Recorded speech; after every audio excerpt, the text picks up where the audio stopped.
and welcome to the LEC post-game lobby where Deficio does join us as Ender Because we and won, right? Well, I'm very thankful that Did you watch the game? I'm thankful did you I have miss joined something? us despite the loss. But let's get like gut reactions. How do you feel when you look at the big picture and you know how the team did, especially for the first 25 minutes? Yeah, I mean, first feelings, G2 are so annoyingly good. It's really frustrating when you actually feel like it was a great draft. First 25 minutes, we were up in gold, trading back and forth a lot. Yeah, we gave up the 2 first drakes, which is fine. And then you're like, okay, great combo. We're going to start winning some fights. And G2 just find like 10 million small openings all the time to like punish you in these fights. One guy missteps, then he's chunked to like half, and then he can't fight. And then you get really frustrated, you get really mad. But at the same time, it was a pretty good game. Beyond a shadow of a doubt, the best game of the day. Competitive, entertaining, close. Like it felt like there was a lot of really good things going on. I'm going to ask you to break down a couple of replays. Something I felt were sort of the game-changing moments. We've got 2 back-to-back, starting with a mid-lane team fight. It ends up being a 1-for-1 trade. What are you thinking and feeling when you're watching, you know, how the team are playing these fights? This was for the 3rd Drake, right? That's correct. I think it is, yeah. Where they have all the vision, so we have to like blind face check, and they have 2 guys trying to flank. Maybe this was actually the fight just before that, where Perks killed Nautilus, but like this trade is actually okay. It's a 1-for-1. Obviously, we had to blind face check, which happened like multiple times. And then this one, he interrupts the Zac, which is okay, and then we're like very close together. Luckily, Xerxes here gets like a really good setup.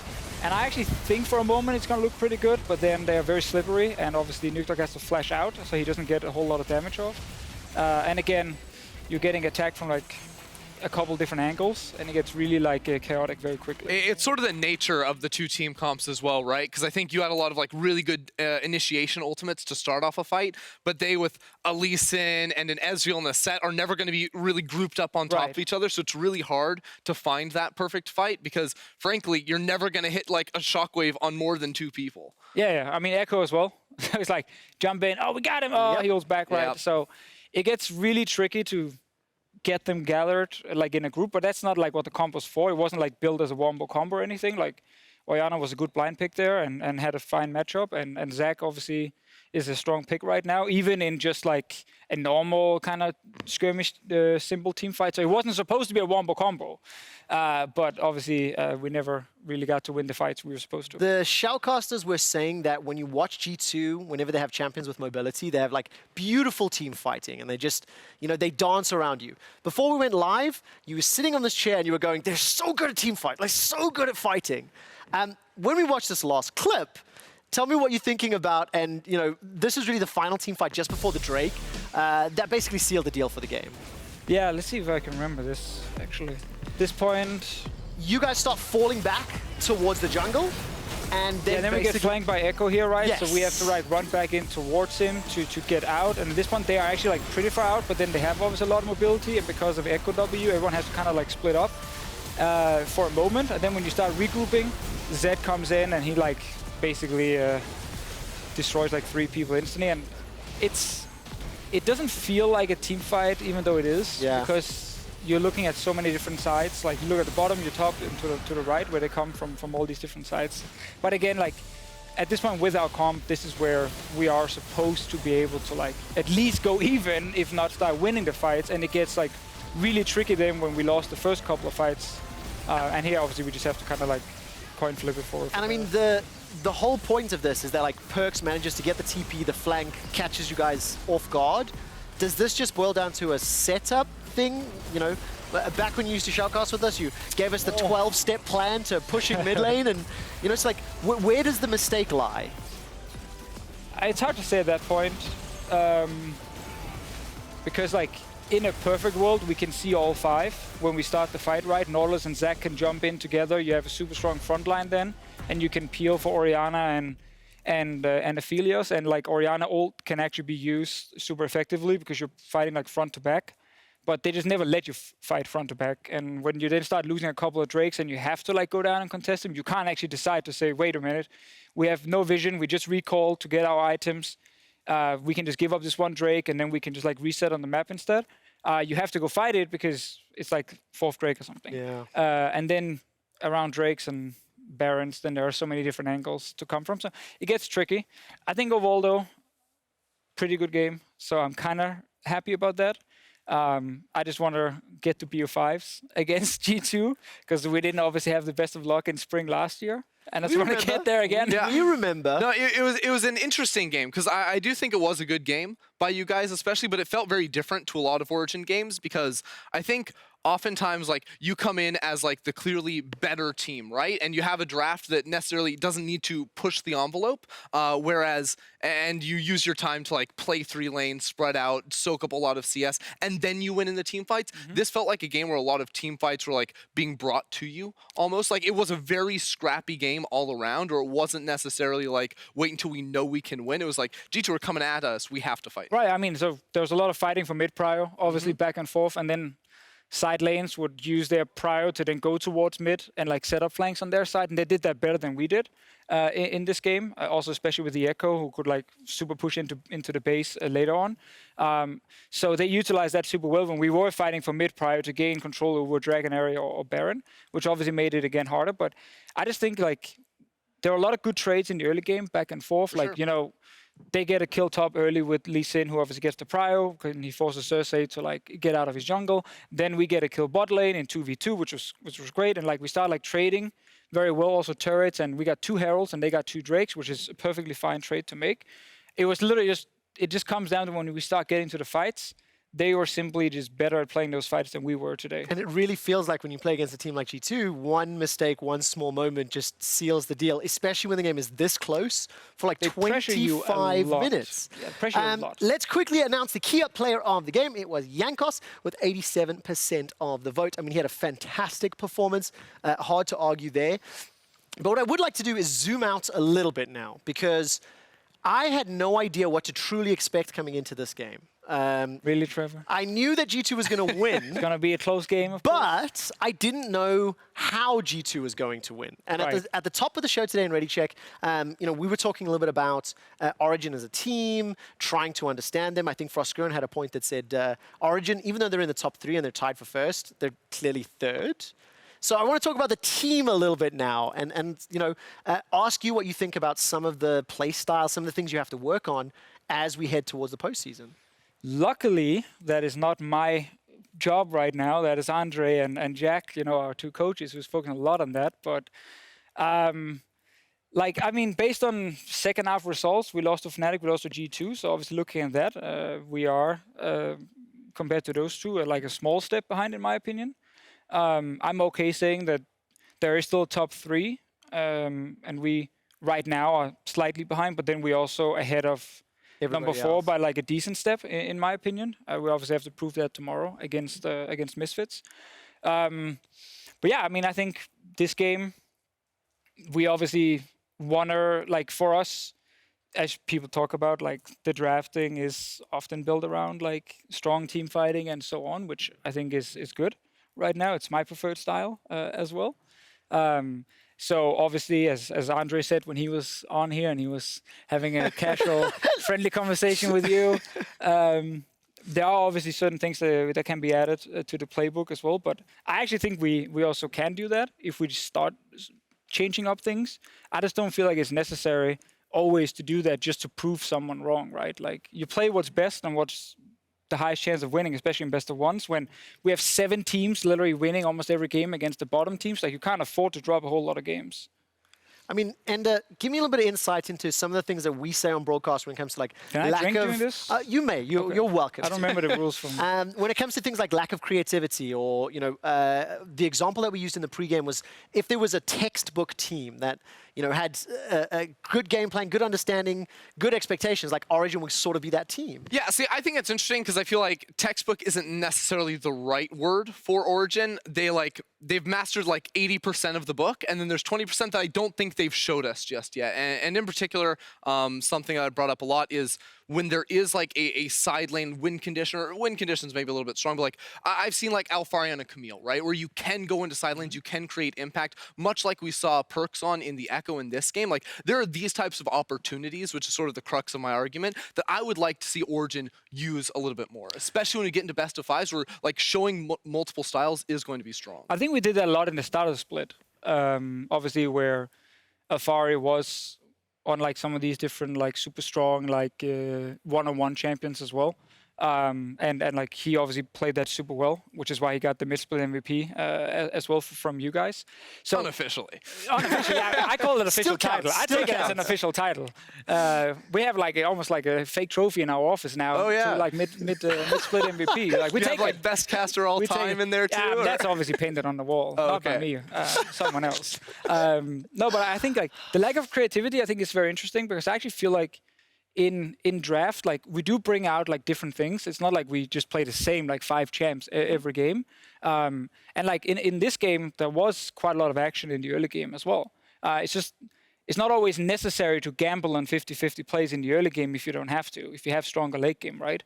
And you're playing against a team who you should be beating in late game, as you highlighted earlier as well. So, and yeah, I mean, I know, I see the narratives and so on. It's all good. It's all good. We'll take it. Remember, it was the narrative in spring when we walked into that semifinal against Fnatic. You remember that? Game 1, Blitzcrank Varus. Boom, that was boom, a good boom. one. When do we see that again? The thing is, like, we don't see it frequently enough to have faith in it, right? Because like last week, the game against Rogue, where you guys pulled out the Renekton and absolutely smashed Xerxes on, was it the Gragas? Forget the Renekton, it's Gragas. It's all about the Gragas. But it was big talking points, right? And when you see the tempo of that game, when you see OG pull that out, I'm like, great, that gave me more hope for today. Then we have a slightly slower game. It ends up hinging on sort of like one TP, one play, because it's so even. Right. It makes me have more questions than more faith. I think it's a fair narrative. We are happy with a lot of things we do. We also know there are certain things we have to obviously get better at. But I think the narrative, like I understand where it comes from, and we actually don't mind. We kind of laugh at it as well, and that's perfectly fine. It's hard to deny, to be fair. It is. I mean. It's very important also to say, like, just because we say Origen is a slow team doesn't mean that they can't like do good things early in the game. Like you guys have really solid laners. When Xerxes is on a champion that can have an early game impact, I'm very pleased by it. Hey, you got some kills on Zach today. Okay, you guys got away with murder in the early game. Just while hiding in the bush, landing the Q. Well, listen, I want to turn our attention to the standings because after today's results, SK, Vitality, and Schalke are now eliminated from playoffs contention. Rogue, Mad Lions, and XL are still fighting tooth and nail for the last spots. I'm going to pick you up on something. You playing Misfits tomorrow. Yes. You kind of hinted they might be the 4th best team. Where do they stack up versus Rogue in your mind? I actually think it's really hard. I really struggle to judge Rogue because I feel like we are super good against them. Both games, camera's back by the way. Thank you. Both games we played against them this split were like pretty one-sided games in favor of us. And I know they're like good, but I don't know if they're like the number 4 team as people predicted in preseason. It does feel like when they lost like a Kiana mid lane as an example, where Larsen would use that to game prioritize and actually kind of play a bit like Perks did in this game, you know, push outside, then look for really good flanks and fights, and he would like catch people off. They use that super well, but that hasn't really been something he's been playing lately, and it makes them like fairly standard in a sense, where I'm not sure who is the big superstar suddenly on Rogue who can like take them into the top 3 right now. Misfits, also a hard team to kind of read. Well-oiled machine actually in a lot of ways. A lot of respect for their coaching staff. I think they came in really understanding their own comfort and not necessarily thinking too much about what is the exact meta and what do we have to worry about against the other teams, or being like, okay, this really works for us. You know, they had a lot of Rakan in the start. Denik was really good on Rakan. Obviously, Razork has been allowed to kind of just go ham in the early game, even got to play Echo Jungle, and he was great on Gragas as well. So I think they just kind of understood from the start, we're not going to win by just trading like power picks left and right with everyone else. Like, what is actually super good for us? Razork strong early game, Denik on engage, and they use that obviously also to help Febiven quite a lot, who's had a great split. So I think Misfits have done well, and if I had to predict a 4th place team at the moment, I probably would pick them right now. I think Misfits are super solid, and it's not just like individual players on the team like stepping up a whole ton. I think the teamwork, like they were one of the first teams I felt like really gelled together well when it came to like vision control around mid game or mid lane rather, jungle support synergy and how they're able to influence the rest of the map. Like all of these things they figured out very early on. I think it sort of skyrocketed them to get that early win streak. Right, and I also think it's one of the beautiful things about building a roster. Like, there are so many elements that you look at and you try and predict. You can't always hit it right? You can't predict chemistry. Yeah, no one thought this team was going to be like, if you look at it, it was like so many rookies. You look at the names, right? There are a lot of question marks, but, you know, Razork and Danik played together in Spain. So they obviously had built-in synergy from the start, which is super, super important, like jungle mid synergy. I think Febiven kind of came back with newfound motivation, and he gelled super well with Razork, which I don't know if that was like expected or planned on their side. Maybe they've been like playing a lot in Maybe it's a happy accident. Maybe it's just like I'm not luck, sure, but if it was kind of like from a personality standpoint, if they had actually looked into that a lot and built it, focused on that, because I know they really wanted Dan to stay in the roster because he was a great teammate and made it very easy for everyone else to play the game. Like, they might have just kind of hit the jackpot there in terms of personalities that actually fit together, which is so underrated. Like, it might not make you the #1 team, but it can definitely make you a playoff team. How will tomorrow's game go before we move on to match of the week? Us versus them? Yes. I think we're gonna win. I'm obviously gonna say that. I think we learned from our mistake when we played them last time. And yeah, I think also they've played a lot of games now, and there's a lot of footage to look at on their side. And I think we can use that to our advantage. I'm very much looking forward to that game. Very PR answer, I know. But I'm aware. Look, I knew what I was going to get from you. Look, the exact fight picture going. We have got the battle of the two top teams, G2 and Fnatic, now that Origen are no longer tied with them. The winner gets sole possession of first place setting the stage for the epic, heated rivalry, arguably the best rivalry in League of Legends. How's that game going to play out, and who do you think's going to win? Ooh, my initial prediction is G2. Okay. I think Fnatic's greatest strength is the fact they have 5 individually super good players. I don't necessarily look at Fnatic and see like a clear identity or big play style thing that you're like, whoa, they're so good at doing this one specific thing. I just think they have like 5 really good players who can all kind of pop off individually on different picks. Gives them big champ pools, obviously, because they have a lot of different things they can pull out based on trusting each other and having the skill to do it. But I think G2 actually matches that super well because they have like a super team on their side who is even more like gelled together. And the only, I guess, fear people look at is obviously bot lane, where they have shown some problems, like dying either in laning phase 1 time or 9 times, no one knows. I think as long as they don't actually have an issue there, I think G2 will win. Yeah, I mean, I think my prediction is leaning G2's side at the moment. Fnatic definitely have a chance in this game. I thought, like, even in the last time these two teams faced off, like, it got out of control a little bit earlier on. Yep. But, like, I thought they had a chance, like, coming into that week as well. So what I think is probably G2's biggest strength coming into that, a part of just, like, having really solid players, is I think they are one of the few teams that can play side lane super, super well, especially with their mid laner. When I look at Nemesis, he plays a lot of these champions that doesn't necessarily go into a side lane to, like, push and create pressure, and like, needs support in order to be able to do so, whereas Perks can definitely do that. And you think about, like, G2 last year as well, where they had, like, top mid going to side creating a lot of pressure. Even if the game does get out of control against them, they have abilities to fight back. Also, the last game they played, because I remember when we played G2 and they beat us in like, I think it was like 30 minutes or something, where they won early, but then they made like a bad play around Baron where we punished them, we got back, but then they still had like Infernal Soul and they beat us. I remember looking at the Fnatic game and thinking, okay, let's see how the early game looks here, because we struggled in the early game against G2 in the first game. Will Fnatic do the same? Then obviously G2 are just super good early.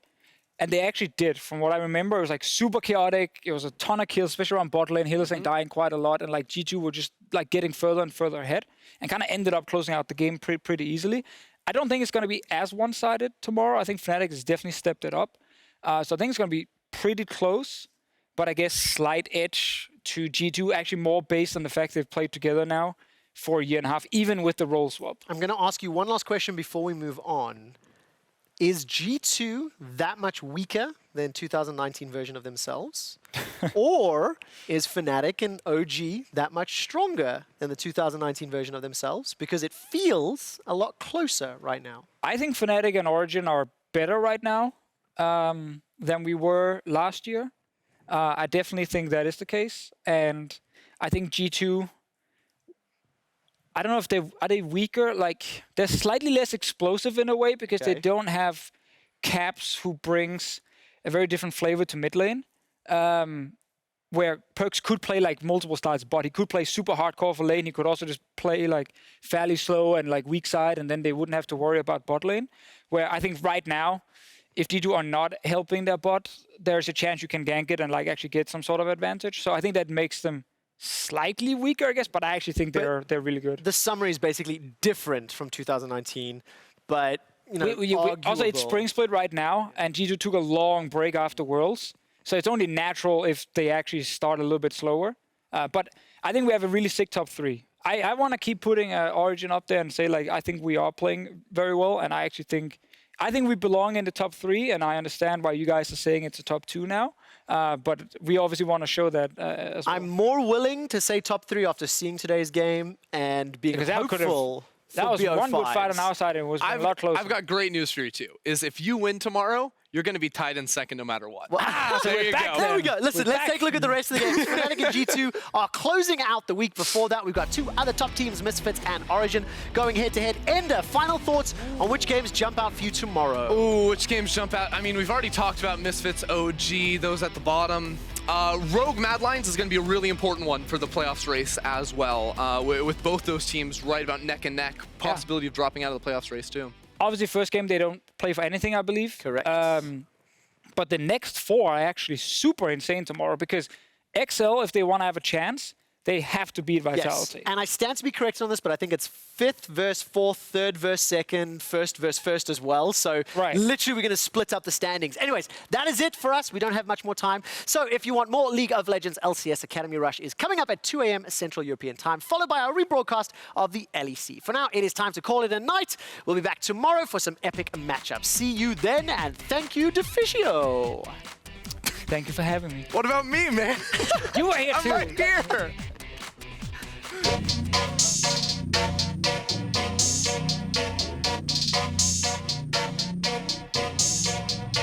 Shake up the fight, skins, jump things, stopwatch used by Inspired. Steal back, bring the charm, Cabin Shot TPing in as well. Double charm's gonna come out, it's Inspired, flashes away from the damage there from Skeens. The shuffle in from Larson, Skeens gets his base broken in 2. They can dive if they want, but here comes Steal back.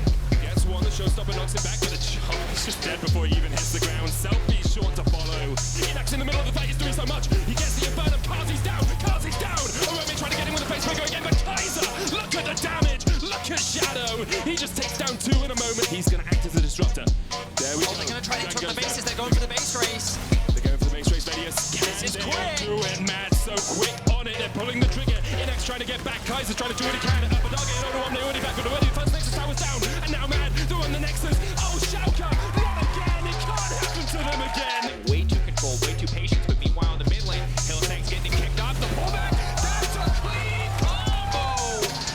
Oh, and Limit goes golden just in time to realize exactly how that one works. Hillsang for the follow-up, pulls it back into the Aphelios turret, and now that's going to be it. Gen X goes to the backside, but honestly, it's just too little too late. Crown Shock going to step forward. Maybe he gets something up with the Chakram, though, but it's not enough. That Gangplank barrel was big damage. The triple kill does not land, but the onslaught comes out, and Misfits just like that start to even things up. Oh, hold on, B-Boy might be on the wrong side of things. Big ulti, the follow-up to Severum. The lifesteal Torrent doesn't have enough damage to beat through him, and that's going to be the double kill now coming in. This is going to be a B-Boy cleanup show. Gets it. Bevan's going to grab one. They want to find the follow-up, but he just manages to walk away. Big damage from Dan.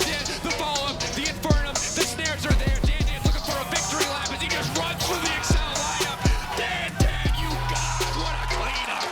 Conor McGregor. I'm like, no. I'm like, actually, like, Conor McGregor? I'm like, Floyd Mayweather, I just dodge everything. Going away, ulti comes in, big damage. Shockwave misses, he didn't know where the ball's attached. Nuke Duck throws that one away. Yanko's now on the front line, he's gonna get 2. Tries to flash out of safety, one shot, trying to burn him down. Meanwhile, fight at the bottom of your screen. Big Shockwave, but G2 do not care. They've cleaned up the entire fight. It does not matter if how far it can 1v1 any player on the face of the planet, because at the end team are here to dominate.